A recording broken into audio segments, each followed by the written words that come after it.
Hai semuanya, assalamualaikum warahmatullahi wabarakatuh. Kenalin, nama aku Ria Hayati.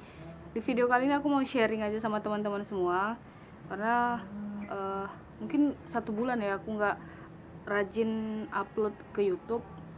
Gak tahu kenapa sekarang aku lebih fokus ke sales, jualan gitu, marketing ya, jualan. Jadi aku sekarang aktivitasnya itu jualan selain ngajar, karena ngajar kan cuma beberapa hari, dan semoga insya Allah nanti ada kerjaan yang lebih baik lagi dan mengisi kekosongan itu. Jadi aku jualan sales ya kan. Aku jualan produk herbal HPAI, terus juga aku jualan produk kesehatan itu tadi HPAI, aku jualan produk kecantikan, perawatan itu dari Scarlett.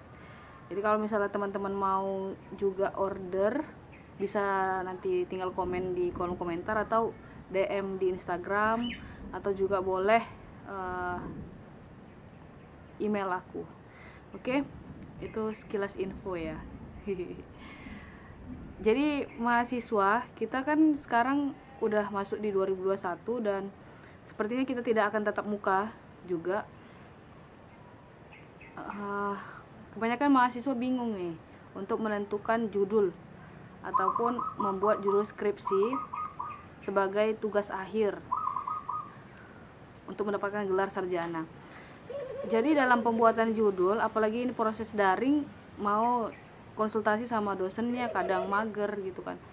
Tapi kan dibatasi tuh, bisa kita konsultasi sama dosen kalau memang dosen kita itu tidak berhalangan. Dan kalau misalnya memang nggak tahu, ada beberapa video aku yang sebelum-sebelumnya itu bisa dilihat dari mana sih cara pembuatan judul itu. Pertama kita tentukan Y itu adalah masalah. Dan dalam menentukan Y itu banyak yang harus kita pertimbangkan. Misalnya kita tuh harus tahu di mana lokasi yang akan kita jadikan tempat penelitian kita. Terus yang kedua, kita juga harus tahu siapa ini subjek penelitian kita, apakah siswa SD, SMP, SMA, SMK, mahasiswa kah, atau masyarakat umum. Kita harus tahu juga nih yang jadi subjek penelitian kita itu laki-laki kah, atau perempuan kah, atau laki-laki perempuan gitu. Jadi kita harus tahu berapa orang kira-kira yang akan menjadi subjek penelitian kita. Kita tuh harus pertimbangkan sejauh itu. Dan kita bisa melihat juga, misalnya kita udah tentukan lokasi, kita udah tentukan subjeknya, kita tanya nih sama orang yang terkait dengan penelitian kita, apa saja masalah-masalah yang ada di lokasi itu ataupun di tempat itu. Kita tanya, kita sharing, kita observasi, kita visit ke lapangan, kita melihat apapun yang terjadi di situ. Kita bisa lakukan riset di awal ataupun angket di awal gitu, boleh dilakukan seperti itu. Atau kita bisa wawancara aja, mengambil data-data itu dari dokumen-dokumen yang udah ada di sekolah itu gitu.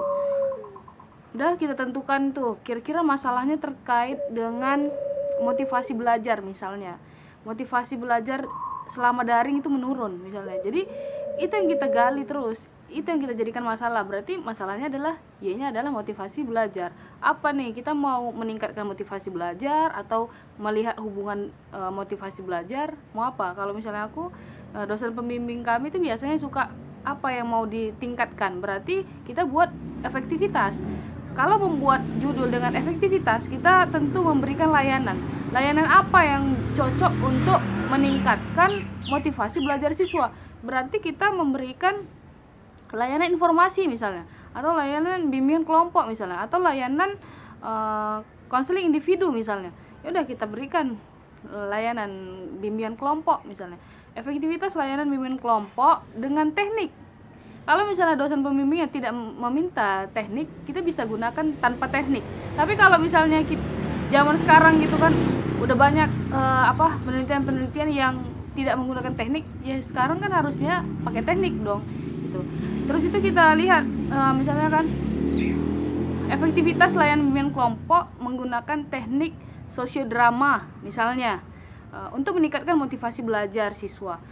Jadi dengan kita menentukan Y, kita udah bisa membuat judul, kita udah bisa menentukan X-nya, kita udah jadi rampung judul dengan kriteria yang bagus, dan itu tidak akan ditolak sama dosen pembimbing kita. Jadi kita membuat judul itu pun yang menarik, perhatian kita, menarik perhatian dosen kita juga, dosen pembimbing, dan itu memang harus diselesaikan. Jangan membuat judul yang memang itu penelitian untuk kamu gitu, itu biar diteliti diri kamu yang diteliti gitu. Nggak bisa, kita harus meneliti orang lain, dan orang lain kalau kamu mau diteliti berarti orang lain yang meneliti kamu gitu. Dan kita nggak bisa meneliti diri kita sendiri, itu tidak itu tidak objektif gitu. Mungkin itu aja yang bisa aku sampaikan. Tapi kalau misalnya teman-teman masih belum ngerti juga sampai sini, tolong konsultasi sama dosen pembimbingnya. Jangan malu untuk bertanya, karena dalam pembuatan judul skripsi itu banyak godaan setan. Jadi kita harus sering-sering interaksi sama dosen pembimbing. Jangan takut, kerjakan terus. Assalamualaikum warahmatullahi wabarakatuh.